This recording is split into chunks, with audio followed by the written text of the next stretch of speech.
as a society, we trust strangers now as much as our friends. And it's whether it's Amazon and Yelp and stuff training us for this, your referrals that you're getting now aren't just picking up the phone and calling you right away because their mom or their sister or their friend or their colleague at work said, here's a good attorney for you. They're now going online and checking you out. And if your online presence isn't supporting that, you're one search bar click away from them saying, well, let me see what Google thinks. You're listening to the Legal Mastermind Podcast with your hosts, Ryan Klein and Chase Williams, the go-to podcast for learning from the experts in the legal community about effective ways to grow and manage your law firm. Today on the Legal Mastermind Podcast, we're here with Mark Homer from GNGF. Mark is going to speak to us today about debunking some myths around content, blogging, and social media. Welcome, Mark. Tell us a little bit about your background and what GNGF does. Awesome. Well, thanks for having me, guys. So GNGF, which is short for Get Noticed, Get Found. I know we were joking before the recording started of 4-letter domains. It's certainly a lot easier to say GNGF to somebody over the phone than to try to get them to spell getnoticedgetfound.com, all one word, correctly. So, but GNGF, we are a legal marketing agency that focuses mostly on the digital space, but we'll tread around other areas as well. We've been doing this for about 9 years now, so been just solely focused on doing marketing with law firms for that long.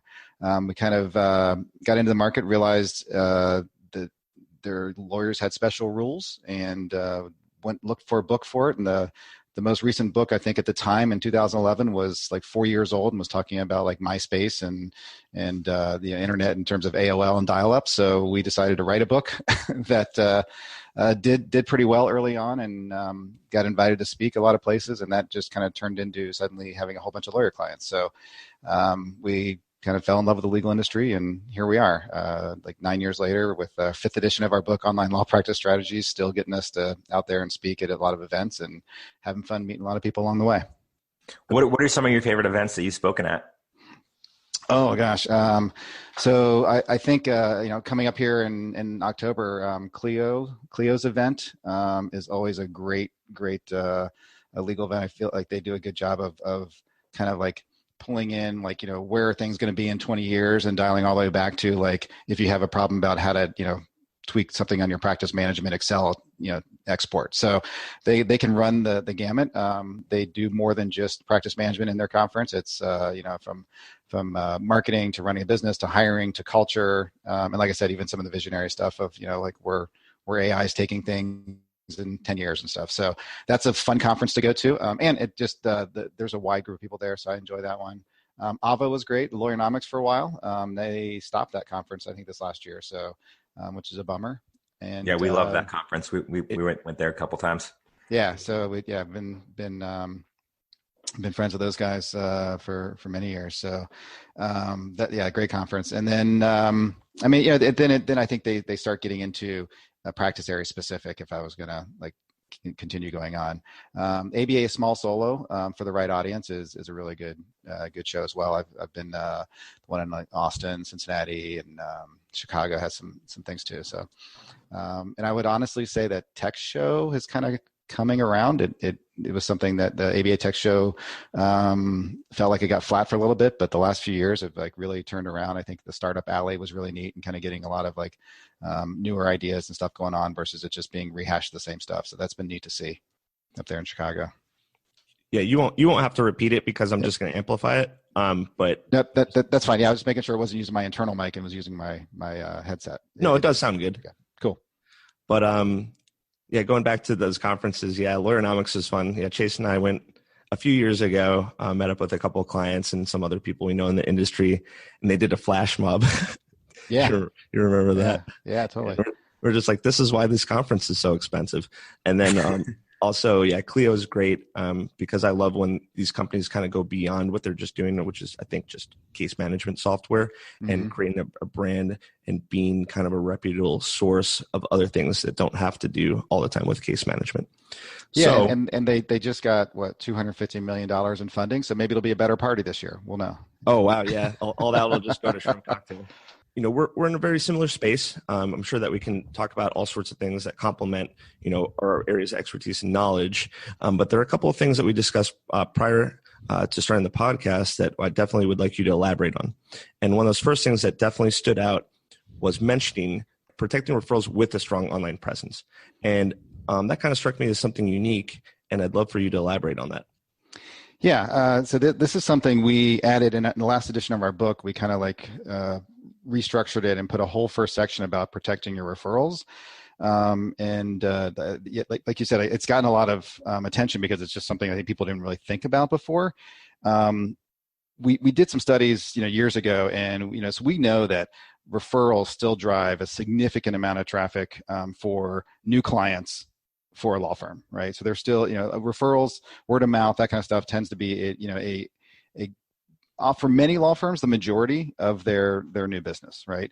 So in our study, showed that. But what we started noticing was that the questions that were changing over the past 4 or 5 years were people were going online before they even called a law firm, right? So it was like, okay, yes, I usually talk to friends and families and peers to get information about a lawyer who I should call to solve my problem. But then I go online and check them out, right? So, and this is that idea of, which is actually my next book I'm working on, but it's the whole idea that as a society, we trust strangers now as much as our friends, which sounds crazy to think about, being raised on stranger danger and everything, right? Mm-hmm. But think about, a time where, maybe you're, one of you recommended the other one, a book on Amazon. You guys know each other well. You know what you read. You know what you like. And somebody goes on, and your friend goes on Amazon, looks for the book, sees some bad reviews, and is like, "What's my friend thinking?" And then, well, I'm on Amazon. Let me just search for a different book instead. I've talked about this in some CLEs we've done and stuff over the years. And one guy even raised his hand one time and said, "Oh my gosh, that literally happened to me. My neighbor down the street had his carpet cleaned. Loved the service. I saw the actual end result because I've been in his house, and then I went to go call that company. I went online to search for them. They had a bunch of bad reviews on Google, so instead I called a different company that had better reviews. Total strangers giving these really good reviews. His best friend down the street that he's been in his house, right? This is the example of we trust strangers now, and it's whether it's Amazon and Yelp and stuff training us for this. The idea is that your referrals that you're getting now aren't just picking up the phone and calling you right away because, their mom or their sister or their friend or their, colleague at work said, here's a good attorney for you, right? They're now going online and checking you out. And if your online presence isn't supporting that, you're a one search bar click away from, them saying, well, let me see what Google thinks. Google will tell me who the best 5-star person is here, right? Right. So, you guys talk about reviews a lot and how important reviews are. So it's that kind of, if somebody searches your name, like this is a branded search, right? This is not, I need to rank best for car accident attorney in Denver, right? This is, I need to rank best for my name, but I now need to control what's coming up on that page of Google, of Facebook, whatever, right? So it's making sure that Google My Business, which is becoming the first most important website for a lot of law firms these days, right? That's, somebody does a branded search, that's right there on the right side of the page, all the information. Are you open? Are you closed? What do you practice? What are the reviews? Have you posted some cool things, on there? So what do the pictures look like? That information is so important, and people overlook that in this chase for all the new leads from, like I said, car accident attorney in whatever city, or, divorce attorney in Omaha. So people focus so much on that they are starting to lose business from business that should be like the gimmies, right? The referral business. We do put a lot of emphasis on review generation, and we've done a lot of surveys. And one of our surveys indicated that 80% of people will refer to reviews online when making a decision about a product or service. And then another thing that lawyers often don't think about or discuss, especially more the ones that are old school, are lawyers that don't even have websites at all. So right. They get a referral, and then people look online for them. If they can't find even their website, they feel like something's wrong. Yeah, we had so completely agree. I think we would glorify each other for these awesome ideas about reviews, right? Like the reviews are the best thing in the world. We have all kinds of stats on the top of our head, but I think, no websites is one, but the other one that we've seen is we host a group from Miami University's up the road here of students in the entrepreneurs department, and we always have them go through like some different exercises when they're here. One of the exercises we have is, hey, here's a persona, like you got in a car accident, what would you do? And then we kind of record, like what they type. Like one person picked up the phone and called his dad and said, hey, this didn't really happen, but what, and then they went online and checked them out. And somebody actually said that, I went to this one site, but it looked like, it was like 10 years old. And so I wonder if they were even in business. So it's not just you have a website. Does it look like it was built in 2000, right? And, these are potential clients, right? These are, 20 something, going to be graduating. So the idea of thinking about, does your search result on your branded search, and think about more than just your firm name, right? So it's firm name, key partners, people that would be referred, the personal touch of person who interacted with somebody, that would be the name that's referred. Does the web presence on Google support that referral? Are there reviews there? Do they show up and kind of dominate that whole first page? I mean, if you do things right, you should be able to take like at least 80% of 10 of the ish results there on Google now, right? The Google My Business, that's the thing where I think, it's, Google's handing stuff on a platter to us of easy ways to protect your referrals, is just do a really good job on Google My Business. 24/7, if you guys talk about that in as well, but like 24/7, like live chat services or something, or call center services are huge, because you can then put you're open 24 hours on your Google My Business, right? So if somebody's, referred and they go on Google at like 6, 7 o'clock at night, and your business says closed, but somebody else, when they just search for the same problem, says open, they're going to call that person, and you just lost a referral, right? So that's another big one for us, is just, like the live chat services that are 24/7, the call centers that are give you 24/7 access. We've had a client literally tell us that somebody called them and said, I was calling somebody else, but they were closed, and when I searched in the area, your listing said you were open, and they called them, and that's why they became a client. How simple of a fix is that? Yeah, it's like these little small things that you don't really think about. It's like, hey, I've got my website, I've got my Google My Business, but just something as simple as changing and adjusting your open times, it could be a game changer for a lot of attorneys out there. Yeah, and the idea of influencing just decisions, right, of people, and from an advertising perspective, right? Advertising perspective, we've been doing this for 100 years in mass media, influencing people's opinions, right? It kind of makes sense that the internet is now allowing people to be influenced by strangers who leave reviews, right? So it's not like there's a crazy psychology change here. I just think it's kind of come around to like the prevalence of Amazon and Yelp and all the Google reviews now is leading to people kind of going, oh, I'm going to trust the stars more than I trust the referral, or it better at least support the referral, so I don't think my friend's crazy when I go and I see like a 2-star reviews or no reviews, right? Yep. So the importance of protect referrals, and like there's easy things to do, right? So you got to make sure all your directory listings are cleaned up and consistent, and it says what you want it to say. Your brand messaging that you can control. I mean, claim a Facebook page, claim like a YouTube page, a LinkedIn page, if you're, talking about, specific attorney names, your Avvo profile cleaned up, right? Like just get all the basics cleaned up. This isn't like the hardest part of the puzzle. It's just people skip it all the time. And we've had clients tell us in the first 3 months, like, oh my gosh, my business is going crazy. You guys must be killing it for me. And we're like, look, like we're just getting into the SEO stuff 3 months in. I mean, things are just now starting to work. Like, what do you mean, things are killing it for you? It's like, oh, we're a business up. And then sure enough, we looked at the analytics, and their traffic had increased by over 20%, and it was mostly branded search. So it's like, hey, these are people who were already looking for you, and we just helped them find you. So it's kind of these like, okay, we need to start talking about this. We need to start saying, you need to be purposely focusing on branded search when you just get started with an agency, and not get all, like starry-eyed to all the new traffic coming from, just these hard keywords to go after. As far as social, do you feel like if people aren't keeping up with their social presence, that also reflects poorly the same way a website may?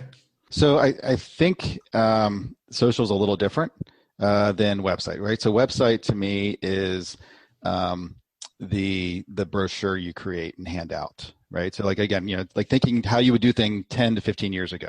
You'd have a bunch of really nice brochures. You'd have a really nice, lobby to your office and that kind of stuff, right? Like that's your website is a very static thing. You can kind of put a lot of effort in early on. All right. So the social media is like the networking event. So if you go to a networking event, and you just sit in the corner, it doesn't really do any good, right? You have to go up and engage with people. If you just have a social media presence and don't do anything with it, it's no different than like having that blog from like 4 years ago when the last post was from 2 years ago, or, and people are like, are they still in business, right? So having a social media profile is okay for branded search, but if you're not engaging in social media, then I don't think it's going to like help you any. And I don't think it's going to hurt if you don't have a social media presence. I think that this day and age, I think everybody keeps hearing like, you got to be on social media, you got to be on social media. But in reality, if you aren't comfortable on social media and you're not going to engage, and like I said, you're the type of person who can't interact with people in a networking event, and you're going to sit in the corner of the room, you're wasting your time and money trying to do a ton of work on social media. We kind of like rail a little bit against the agencies that will sell we'll post 8 times a week about the hot dog festival and this and that. Mm-hmm. And it's like garbage, right? People don't really care about that information. There's no engagement. It's not coming from the attorney or the law firm or anyone on staff. If somebody replies to it, nobody's, it's going into an empty void. So social media is a social engagement platform. I think like my take on blogs would be something similar, right? So it's social media is if you aren't going to do it right, then it's probably the last thing you should be adding to your marketing mix. There's a whole lot of places you could be investing your marketing dollars, search engine optimization, paid advertising, billboards, whatever it is, more networking events, speaking, all that kind of stuff, right? You can do all these other things that you're comfortable with and move the needle for your law firm and grow your law firm and not even worry about social media in the beginning. Until you are at that last dollar of ROI change where it's like, okay, now maybe you can invest in social media, but you have to do it right. And it has to be the lawyer. It has to be engaging. It has to be that come from a natural place. The best way to do social media, I tell people, is be yourself and don't try to people want to hire people. So if you are comfortable on Facebook, just be on Facebook and mention that you're an attorney. So talk about your kid's basketball game that you're all excited about coaching. Talk about the community event that you go to or the scholarship fundraiser you're working on, and just mention you're an attorney at a certain firm.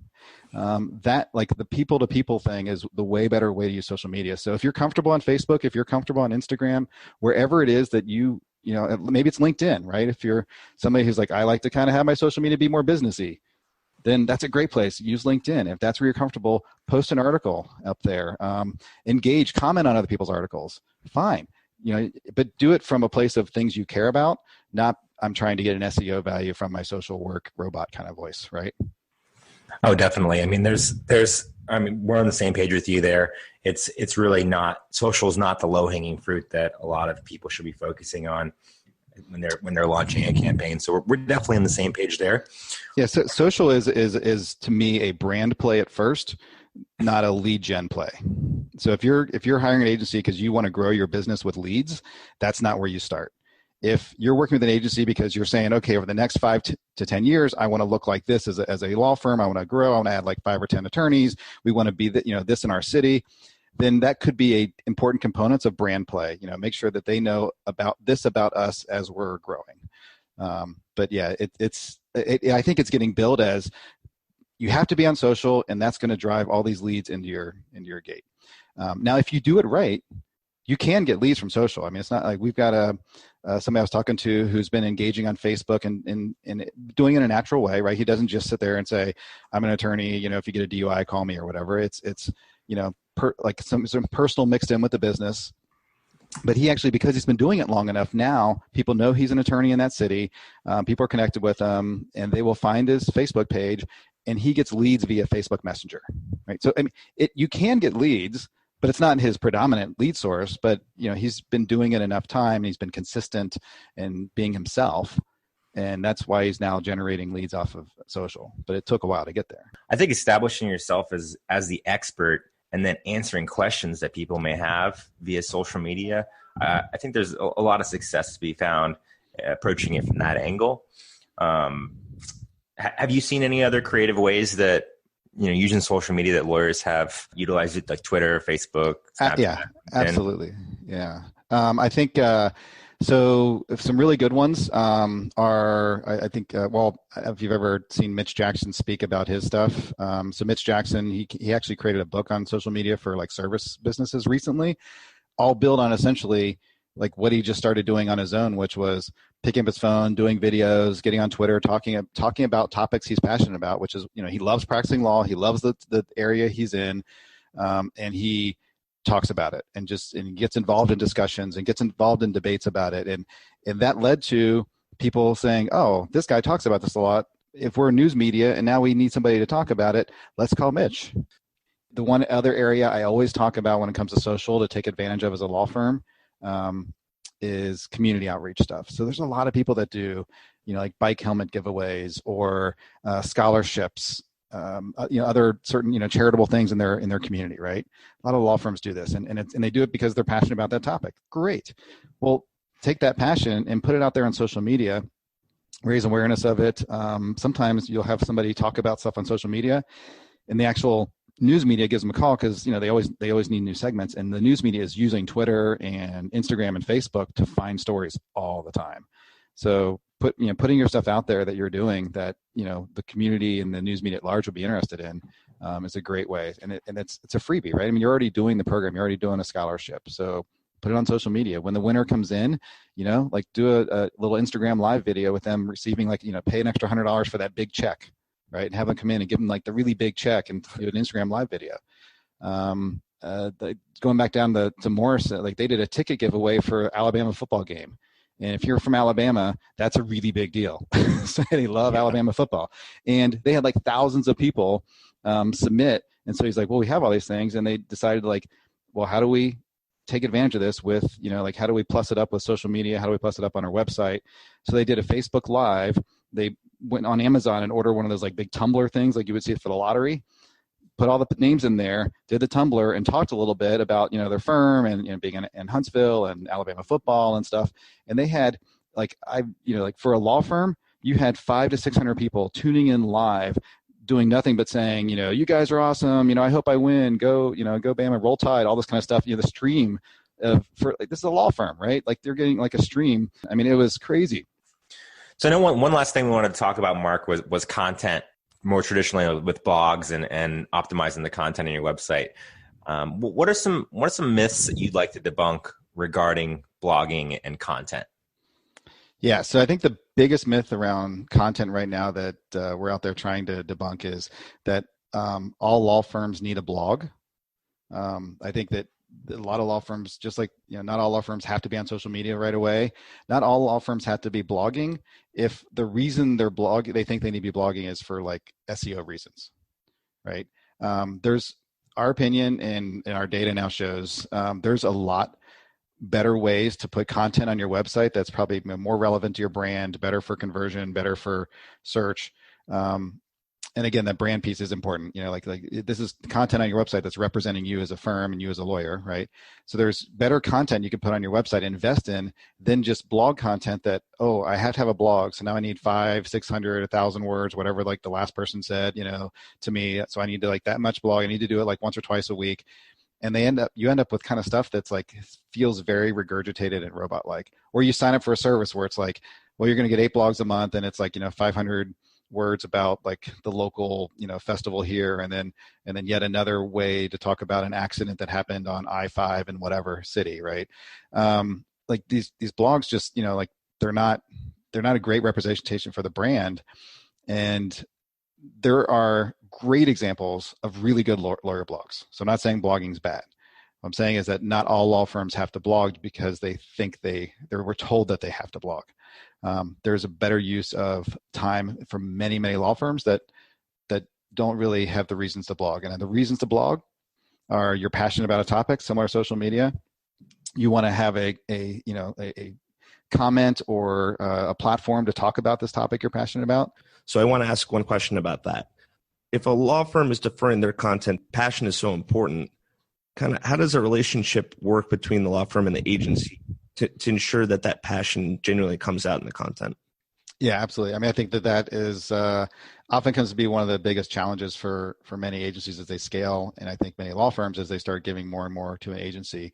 So if a law firm doesn't want to write the content, which many don't, I mean, like the reason they got into law because they want to practice law. And so, reason agencies exist is to help them focus on the things they want to do more of. So what we tend to do as an agency is we spend a lot of time in a branding process up front. So we are really big on brand does not mean logo. Brand means who you are, who you want to serve, why you're better at that than anybody else.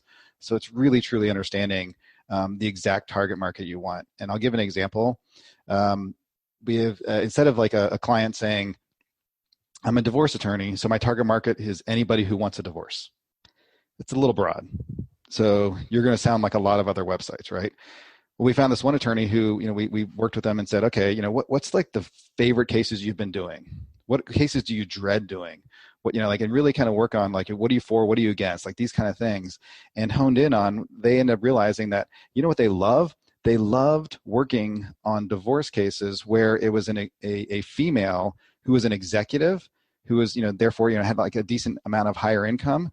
And they noticed that they would constantly kind of get a little bit different treatment than like, let's say, a stay-at-home mom in the divorce proceedings and the, like all the duties with the kids and everything. Even though they end up having more work after the divorce, they weren't treated as well. He's like, I'm really passionate about that. And so we kind of built a website that if you were in that situation, this firm spoke to you.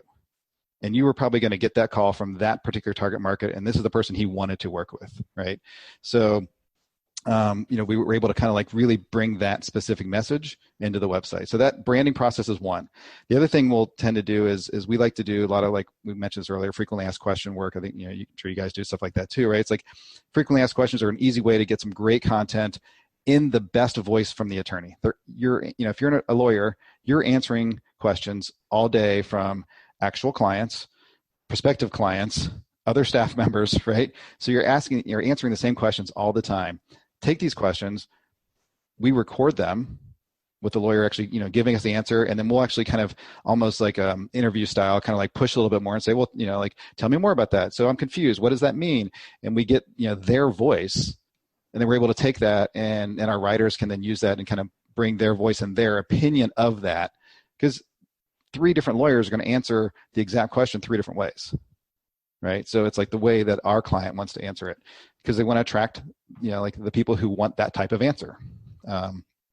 And in legal, I mean, there's a lot of divisive topics in legal. So, you're not going to be the perfect lawyer for every single prospective client out there.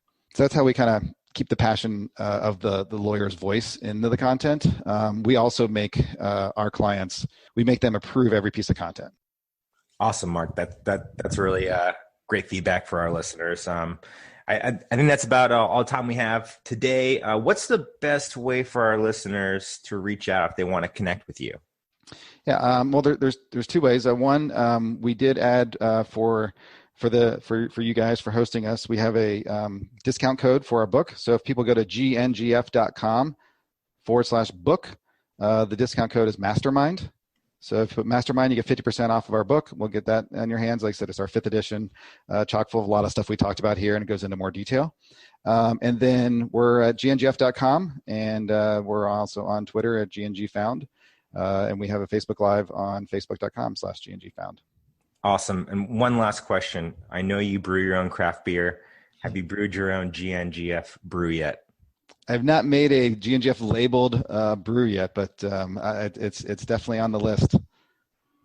What's the trending brew nowadays? I noticed it's a lot of hazies. It's a lot of hazy on the IPA front, which I kind of went. I loved IPAs for a while. I would say that I'm kind of like switching around and getting to like porters, porter stouts, which kind of overlap a lot. So I'm definitely digging the porters and stouts these days. And I want to play. I haven't tried it yet. I want to try making a mead. The honey meads. So. I love mead. Well, thanks a lot, Mark. Awesome. Thanks for listening to the Legal Mastermind podcast. If you're interested in working with Ryan and Chase, please email mastermind@marketmymarket.com. Make sure to join the free mastermind group for growing and managing your firm at lawfirmmastermind.com. Ryan Klein and Chase Williams are the managing partners at Market My Market, one of the top legal marketing companies in the United States.